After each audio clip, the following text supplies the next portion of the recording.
নমস্কার, আমি দিব্যশ্রী। আজ আমি আপনাদের বাস্তুর ১০টা খুব ভালো উপকারী টিপস দেব।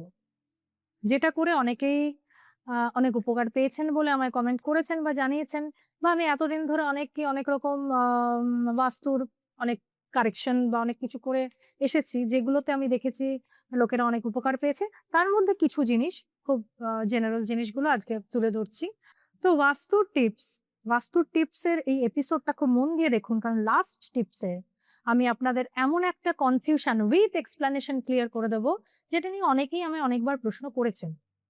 এবার আসি প্রথম টিপসে। প্রথম টিপসে আমি বলব, বাড়ির নর্থ ইস্ট মানে উত্তর পূর্ব এবং সাউথ ইস্ট মানে দক্ষিণ পূর্ব দিকে যেন টয়লেটের অবস্থান না থাকে। এবার এই প্রত্যেকটা টিপসের পেছনে যে এক্সপ্লেনেশন, সেটা বলতে গেলে এপিসোড বিশাল বড় হয়ে যাবে। তো সেই জন্য আমি আজকে শুধু টিপস দিচ্ছি, এক্সপ্লেনেশন কিন্তু ওই একটা এক্সপ্লেনেশন লাস্টে যেটা বলবো সেটা খুব অনেকেরই প্রশ্ন থাকে বলে। তো আসি এবার সেকেন্ড টিপসে। সেকেন্ড টিপস হলো, বাড়িতে কোনো ঘড়ি বন্ধ অবস্থায় রাখবেন না। আপনার মনে হতে পারে না সব ঘড়ি তো আমার চলছে, কিন্তু দেখুন আলমারির ভেতরে বা কোনো জায়গায় আপনি গিফট পেয়েছেন কোনো ঘড়ি বা ভালো ঘড়ি কোনো কিনে রেখে দিয়েছেন, সেটা তো বন্ধ হয়ে রয়েছে। সুতরাং আমি কোনো কিছু বললেই লোকে আগেই বলে ওঠে না এটা তো নেই বা এরকম কিছু। আমি বলে না, যে কেউ বললেই প্রথমেই আপনাদের একটা মাথায় আছে না এরকম তো নেই। আগে ডিপলি চিন্তা করুন, আগে দেখুন, তারপর বলবেন হ্যাঁ আছে কি নেই বা কি ব্যাপার। এবার আসবো থার্ড টিপস। আমার থার্ড টিপসটা হলো, বেডরুমের ঠিক ওপরে মানে বেডরুমের ওপরে যদি ছাদ থাকে, সেই ছাদে বেডরুমের ঠিক ওপরের অংশে যেন জলের ট্যাঙ্ক না থাকে। আপনার যখন যেখানে বেডরুম, আমি অন্য ফ্লোরের কথা বলছি না, বেডরুমের ওপরেই মানে ছাদের নিচে যে ফ্লোর, সেই ফ্লোরের যে বেডরুম, সেখানে ছাদের জলের ট্যাঙ্ক যেন সেই বেডরুমের ঠিক উপরে না থাকে, লক্ষ্য করুন। ফোর্থ টিপস হলো, এই ফোর্থ টিপসটা কিন্তু খুব ইজি টিপ, মানে ইজি বলতে ইজি নাও হতে পারে। সেটা হচ্ছে সাউথের এন্ট্রিটা আপনারা বন্ধ করবেন। সাউথে যদি কোনো দরজা থাকে, দক্ষিণ দরজা দিয়ে যদি বেরোনো ঢোকাটা করেন, সেটা বন্ধ করুন। কারণ অনেক ক্ষেত্রে আমরা অনেক বাড়িতে দেখি দুদিকে দরজা আছে বা মাল্টিপল দরজা থাকে, কিন্তু সাউথের দরজাটা ইউজ করছে। যদি তেমন হয়, সেক্ষেত্রে আপনাদের তো অপশন আছে। সেক্ষেত্রে আপনারা সাউথের দরজাটা বন্ধ করে দিন। অন্য দিকের দরজাটা ব্যবহার করুন।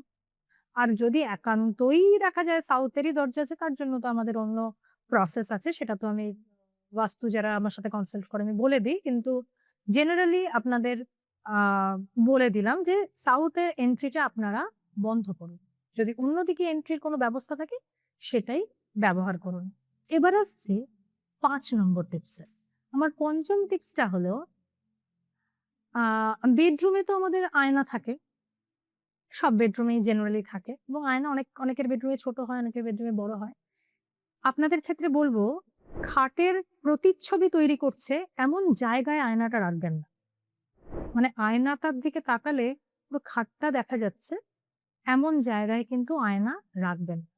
৬ নম্বর টিপস, জুতোর র‍্যাক মানে শু র‍্যাক খোলা রাখবেন না। আমরা অনেকে শু র‍্যাক তৈরি করে দরজা করানোটা, বা শু র‍্যাক আমরা অনলাইনে বা এমনিও কিনি, যেগুলো কিন্তু আ ওপেন থাকে। মানে ঢাকনা দেওয়া বা দরজা দেওয়া বা বন্ধ অবস্থায় কিন্তু থাকে না।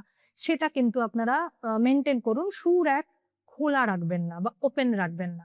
তেমনই ঝাঁটাও ওপেন রাখবেন না বাড়িতে। এবার আসি ৭ নম্বর টিপসে। স্ট্যান্ড ফ্যান সবার বাড়িতেই মোটামুটি আছে কম বেশি। স্ট্যান্ড ফ্যান বাড়ির ইস্টে রাখবেন না, পূর্ব দিকে রাখবেন না, তাহলে কিন্তু অর্থহানি হয়। সেইজন্য স্ট্যান্ড ফ্যান কিন্তু পূর্ব দিকে রাখবেন না, যাদের আছে সরান। ৮ নম্বর টিপস হলো, এখন তো অনেকের বাড়িতেই ইনভার্টার আছে। যদিও লোডশেডিং এখন অনেক কমে গেছে। কিন্তু ইনভার্টার যাদের বাড়ি আছে, উত্তর দিকে ইনভার্টার রাখবেন না। চেস্টের প্রবলেম আসা দেখেছি। এগুলো কিন্তু আমি প্রচুর বাস্তু দেখে, বাস্তু স্ট্যাটিস্টিক্স গুলো দেখে মিলিয়ে বলছি। এগুলো কিন্তু হয়। আপনারা উত্তর দিকে কারোর ইনভার্টার থাকলে সরান। চেঞ্জ কিছু তো বুঝবেন। আমাকে অবশ্যই জানাবেন কমেন্ট করে। এবার আসছি ৯ নম্বর টিপসে, যেটা সবার বাড়ি থাকে। পাপোশ। আমাদের সবার বাড়িতে পাপোশ আছে। বিভিন্ন কালারের, বিভিন্ন ডিজাইনের পাপোশ। আমরা ইউজ করি, সবার বাড়িতেই পাপোশ আছে। উত্তরমুখী ঘরে, উত্তরমুখী ঘরে মানে কি ঘরটা উত্তর দিকে, আমরা যখন বেরোচ্ছি কিন্তু সাউথে মুখ করে বেরোচ্ছি, ঘরটা উত্তরমুখী ঘর। উত্তরমুখী ঘরের বাইরে কিন্তু লাল পাপোশ রাখা যাবে না, লাল বা লালের অন্য শেডও রাখা যাবে। তেমনি দক্ষিণমুখী ঘরে ব্লু পাপোশ রাখা যাবে না। দক্ষিণমুখী ঘরে আমরা কি উত্তরের দিকে মুখ করে বেরোই, ঘরটা দক্ষিণে বাড়ি, তার মানে দক্ষিণমুখী ঘরে কিন্তু ব্লু রঙের পাপোশ রাখা যাবে না। পূর্বমুখী ঘরে, পূর্বমুখী ঘরে ইয়েলো রঙের পাপোশ রাখা যাবে না। এবং কিছু ক্ষেত্রে কিন্তু নারকেল দড়ি দিয়েও কিন্তু অনেক পাপোশ তৈরি হয়, আমরা দেখেছি, সেই পাপোশও রাখা যাবে। আর পশ্চিমমুখী ঘরে গ্রিন কালারের পাপোশ রাখা যাবে। এবার আসছি 10 নম্বর টিপসে, যেটার কথা আমি এপিসোডের শুরুতে বলেছিলাম যে লাস্ট টিপসটা কিন্তু আপনাদের একটা কনফিউশন ক্লিয়ার করার টিপস, এবং সেটা আমি একটু ইলাবোরেট করে বলে দেবো, খুব বড় করব না। সেটা হচ্ছে, অনেকে আমায় প্রশ্ন করে গণেশের সুর কোন দিকে থাকবে। দেখুন, গণেশের সুর যদি কুণ্ডলী পাখির ডান দিকে থাকে সেটা কিন্তু খুব একটা ফলপ্রসূ নয়, খুব একটা হেল্পফুল হয় না। কেন বলছি, প্রতিমা বিজ্ঞানে আমি পড়েছি বা প্রতিমা বিজ্ঞানে রয়েছে যে শিবের বাঁ দিকে পার্বতীর অবস্থান। প্রতিমা বিজ্ঞানে রয়েছে যে শিবের বাঁ দিকে পার্বতীরও থাকেন, পার্বতীর অবস্থান শিবের বাঁ দিকে। সেই জন্য পার্বতীকে কিন্তু বামিনী আখ্যা দেওয়া হয়, বামিনী বলেও ব্যাখ্যা করা হয়। এবার আপনারা যে কোনো ছবিতে দেখবেন, খুব ডিপলি অবজার্ভ করবেন, গণেশের অবস্থান কিন্তু শিব আর পার্বতীর মধ্যখানে। তার মানে কি, শিবের বাঁ দিকে পার্বতী আছেন, তাদের মাঝখানে কিন্তু গণেশ আছেন। এবার গণেশের সুর যদি ডান দিকে থাকে তার মানে কি, সেই সুরটা শিবের দিকে চলে যাচ্ছে। বা শিব তো বোম ভোলা, সে তো মানে জগতের সব জাগতিক সবকিছুর ঊর্ধ্বে, শিব তো নিজের মধ্যেই মগ্ন। তো যদি মোক্ষ লাভের জন্য চিন্তা করে গণেশ মূর্তি আনা হয় তাহলে ইটস ওকে। কিন্তু যদি সংসারে সুখ সমৃদ্ধি বা আমরা যে ধরনের চিন্তা ভাবনা করে গণেশজিকে অভ্যর্থনা জানাই, যদি সেটা চিন্তা করি তাহলে কিন্তু পার্বতীর দিকে মানে বাঁ দিকে